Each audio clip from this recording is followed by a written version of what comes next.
One day, Edward was in the shed where he lived with the other engines.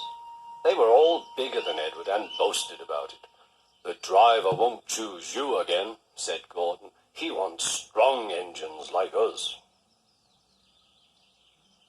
But the driver and fireman felt sorry for Edward. "Would you like to come out today?" "Oh, yes, please," said Edward. So they lit his fire, made lots of steam, and Edward puffed away. The other engines were very cross at being left behind.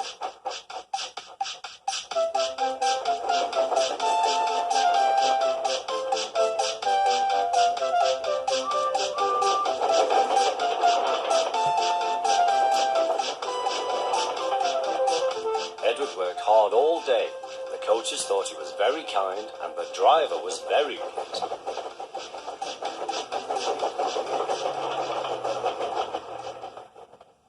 "I'm going out again tomorrow," Edward told the other engines that night. "What do you think of that?" But he didn't hear what they thought, for he was so tired and happy that he fell asleep at once. Next morning, Edward woke up to find nothing had changed. Gordon was still boasting. "You watch me, little Edward, as I rush through with the express. That will be a splendid sight for you. Goodbye, little Edward. Look out for me this afternoon."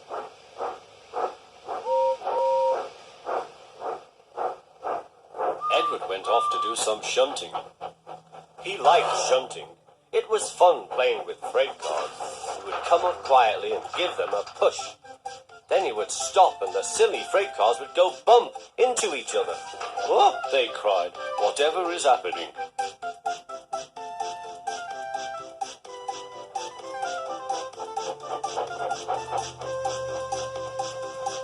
Edward played till there were no more freight cars. Then he stopped to rest. Presently he heard a whistle. Gordon was very cross. Instead of nice shining coaches, he was pulling a very dirty freight train. "A freight train, a freight train, a freight train," he grumbled.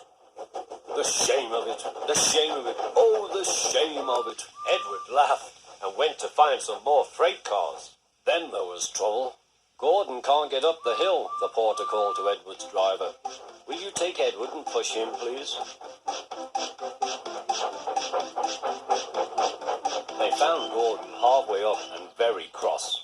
His driver and fireman were talking to him severely. "You're not trying." "I can't do it," said Gordon. "The noisy freight cars hold an engine back so." Edward's driver came up. "We've come to push." "No use at all," said Gordon. "You wait and see," replied Edward's driver. They brought the train back to the bottom of the hill.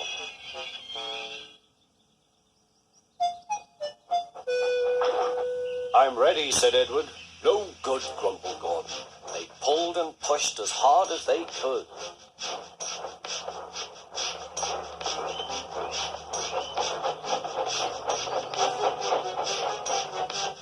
"I can't do it, I can't do it, I can't do it," puffed Gordon. "I will do it, I will do it, I will do it," puffed Edward. Edward pushed and puffed and puffed and pushed as hard as ever he could. And almost before he realized it, Gordon found himself at the top of the hill. "I've done it, I've done it, I've done it," he said proudly. He forgot all about kind Edward and didn't say thank you. Edward was left out of breath and far behind, but he was happy because he had been so helpful. At the next station, he found that the driver and fireman were very pleased with him. The fireman gave him a nice long drink, and the driver said, "I'll get out my paint tomorrow and give you a beautiful coat of blue with red stripes. Then you'll be the smartest engine in the shed."